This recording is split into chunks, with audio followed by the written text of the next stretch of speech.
Today, 10 years ago, on the 14th of April 2014, 276 girls were abducted from their dormitories in government secondary school, Chibok, Borno State, Nigeria, by Boko Haram terrorists. 10 years after, 93 Chibok girls are still in the custody of the abductors. Women Radio went to Chibok town and spoke to some of the girls who are now young women and parents whose daughters are still in captivity. Yagana was 15 years old when she and the girls were abducted on that Black Wednesday. Yagana was lucky to have escaped, but sadly she suffered stigmatization in the community.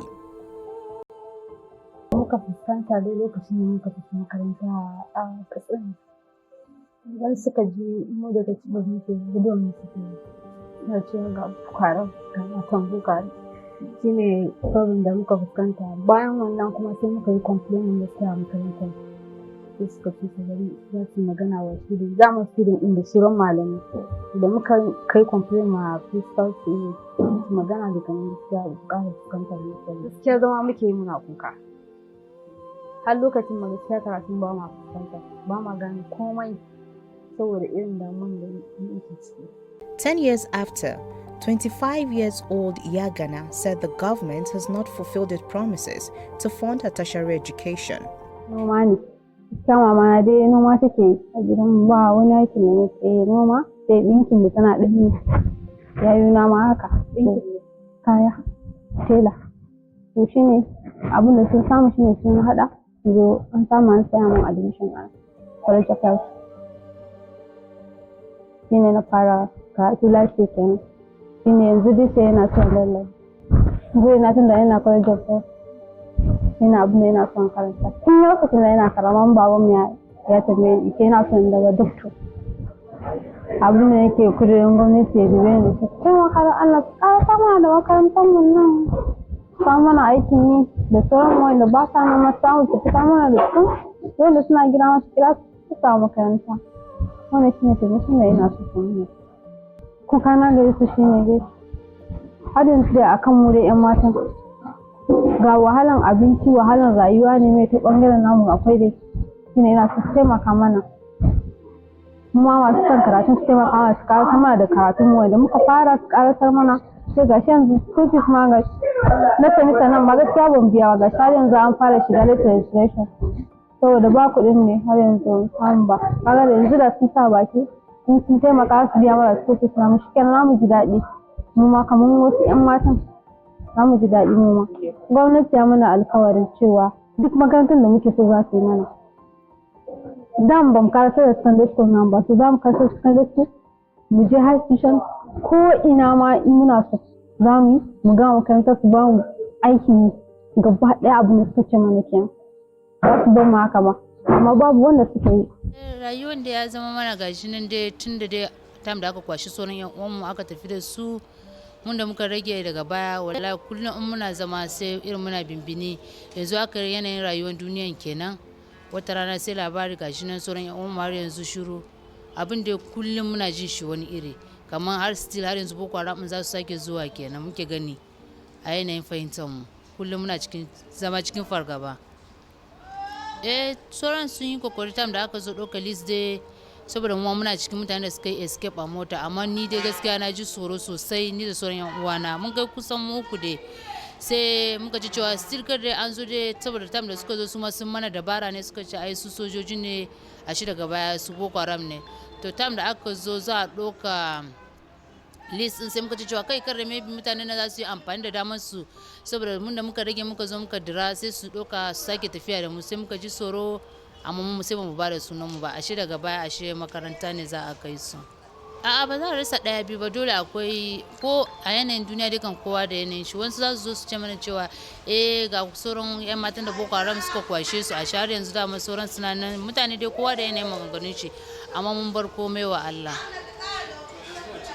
A namu dai muna neman alfarma a gurin gwamnati ta ji tausayin mu da Allah sauran yan uwanmu da ba su samu sun fita ba ayi kokari da Allah a kawo mana su idan har yanzu suna nan a cikin masu rai da lafiya su zo mu sake kasancewa a tare mu zo na mu yi rayuwa tare da su. kullum ka tuna sauran yan uwanka ba sa nan gaskiya muna jin wani abu daban haka. Kuma gwamnati ta sake taimaka mana mun da bamu samu har yanzu mun gama makarantar ba, ta mana kokari da Allah ta zo ta sake kai mu muna so mu sake samun ci gaban karatu a cikin rayuwa saboda karatu yana da matukar muhimmanci a rayuwar dan adam. Life in Chibok town seems to be going back in time, while Nigeria and the rest of the world have moved on. Although the Borno State government renovated Chibok Government Secondary School, some parts of Chibok town still experience attacks from bandits. Residents live in fear. Those who can afford to live outside Chibok are far away from the village. Our Stova, the elder sister to Saraya Stova, who is still in captivity, only visits Chibok to see her family because of the fear of being kidnapped, and sometimes does not feel the need to be alive as her family is no longer the same without her sister. Ni ina cikin Chibok. Kuma duk da abin da ya faru har yanzu ina cikin Chibok din. Amma wani lokaci dai in kamar ya dan yi zafi haka sai mu dan fita mu bar garin ko irin watace kusa kamar irin su wani lokaci kamar Maiduguri. Iyayenmu wani lokaci za su je ku je tunda in sun shiga suna ɗeba mata ku je ku zauna na lokaci kaɗan a wurin kamin ku sake dawo. A kwana biyu nan da sai godiya ga Ubangiji Allah. Duk da suna shiga amma Allah da ikon shi ba kamar na da ba. To kwanan baya dai mun zauna muka ɗan tattauna game da 'yan matanin. Amma kuma gaskiya har yanzu dai ba wani canji. Amma mun nema taimako ne wajen manyanmu da sauran wayanda ya kamata mu gani cewa su yi mana gaba kuma da ikon Allah su taimaka mana. Amma kuma gaskiya ba mu samu muka gan canji ba. Ita Saraya Stova ita kanwata ne, uwa ɗaya uba ɗaya. Ita kanwata kuma ita take bina na biyu. Tabbas dai bai fi shekara ba wanda muka yi da ita. Kaman a goshin tam da za a fara election in nan an fara campaign. So tun wancan lokacin muka yi waya da ita amma dai ta ce min gaskiya ban san ba tabbas ko za mu sake waya da ke dai ban sani ba. Abinda ta gaya min don ta ce akwai wahala samun wayan amma wani ne ya taimaka mata ya bata waya in. So tun daga lokaci can muka yi waya da ita ban sake ji komai daga gare ta ba. Numban kuma in ba su suka kira ba numba ne wanda za ka kira ka same su ba. So tun daga lokaci can ba mu samu mun yi waya da ita ba kuma ban sake ji labarin komai game da ita ba.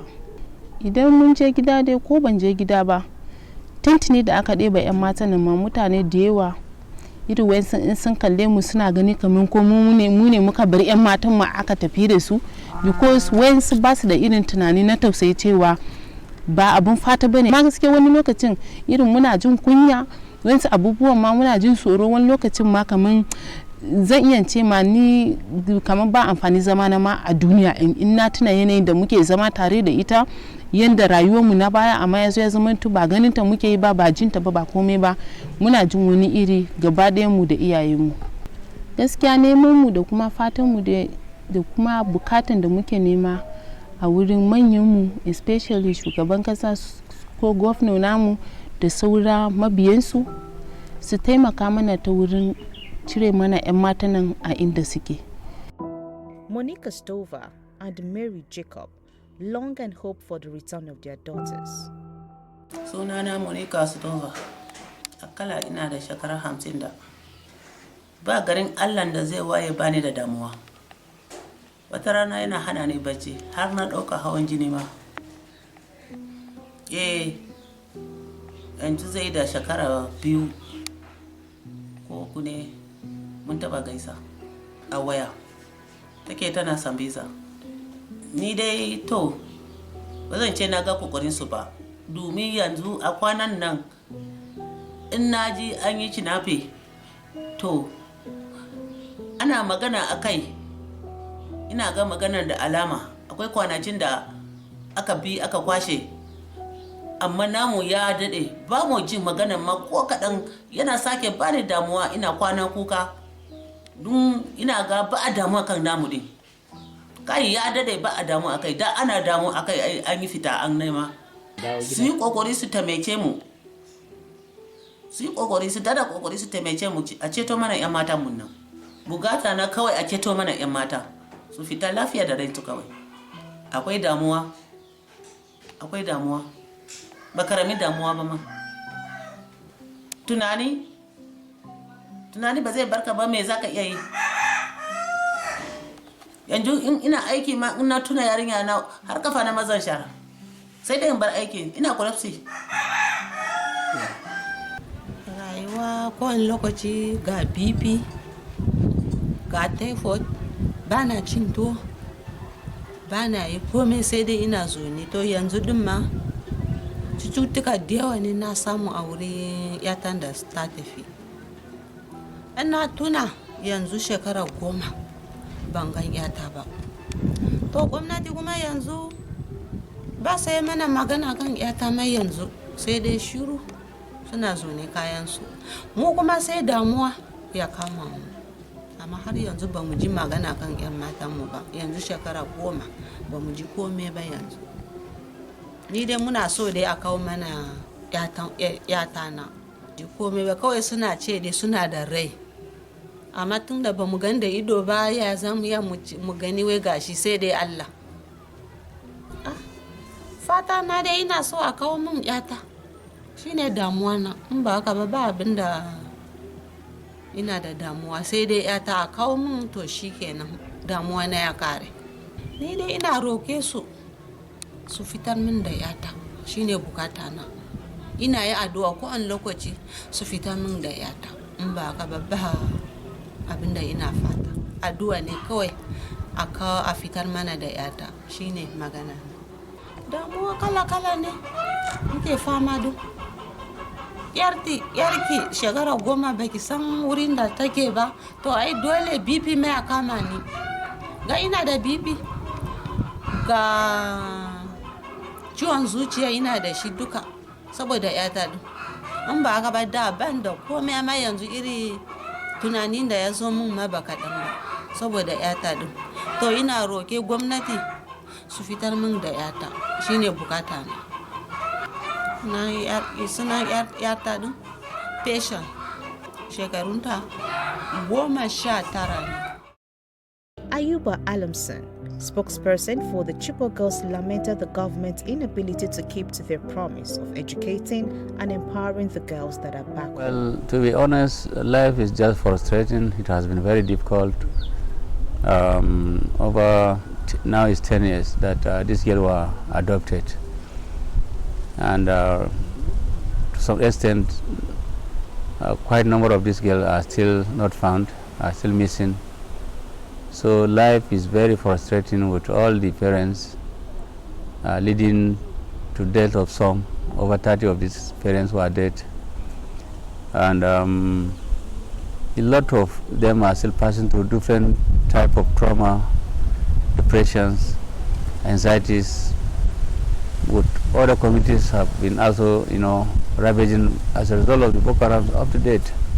What we want is, after these girls escape, if there are opportunity of more to be escaped, what we want is for them to have medical rehabilitations, and then maybe some kind of mental health, psychosocial support, so that they can be checked medically, and then if after that rehabilitation, we want them to be taken to a better place where they can live a better life, but not to live together with those Boko Haram city camp. It is not fair.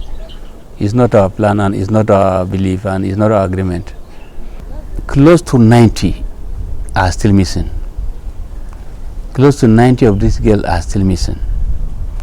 Yeah, my message to the present government at the state, at the federal level, and to the world at large is for them to be realistic in everything they are doing concerning these girls. For the ones that have escaped, if they will not take them to school, allow them to go and stay with their parents, so that as an advocate or activist, we can now call the world to come and then bring them a SOCO for them to go back to school of their choice, either a Western school if they choose, or the Islamic school if they choose. But we want them to continue with their educations. And to the federal government, they have been clamoring that they have everything in place to fight this insurgency if possible to the last point. Let them do whatever they want so that they can, free the remaining girls. Seeing how my health is deteriorating, I'm also appealing that the government of Nigeria will consider my plight, especially those that have been anchoring these programs like women radios and other relevant organizations who have been helping us to advocate for their release. According to a Home Angle report of 14 April 2022, between 2017 to 2022, 1,037,500,000 naira was earmarked to the Federal Ministry of Women Affairs to support families of the Chibok girls and cater to the girls' reintegration, empowerment, and education. Some of the parents we spoke to said they have not received any support. We reached out to the Federal Ministry of Women Affairs, but there was no response. 10 years after the Chibok abduction, with 3 governments and despite promises and efforts, 93 Chibok girls are still in captivity. Despite efforts being made under President Goodluck Jonathan, none of the girls were released. 126 girls were released under President Muhammadu Buhari. Women Radio reached out to President Bola Ahmed Tinubu on plans of this government to facilitate the release of the remaining girls still in captivity, but there was no response. 10 years after, there have been more abductions in different parts of the country, with women and children as targets. Some have been released while others killed in captivity. Nigeria's First Lady, Senator Oluremi Tinubu, has prescribed capital punishment for perpetrators of this act to end the needless abduction and killings of children in Nigeria. At Women Radio 91.7, we urged the President Bola Ahmed Tinubu's administration to intensify efforts to secure the release of the remaining 93 Chibok girls, not forgetting Leah Sharibu, the only Dabchi girl, and other women and children. May God bless Nigeria.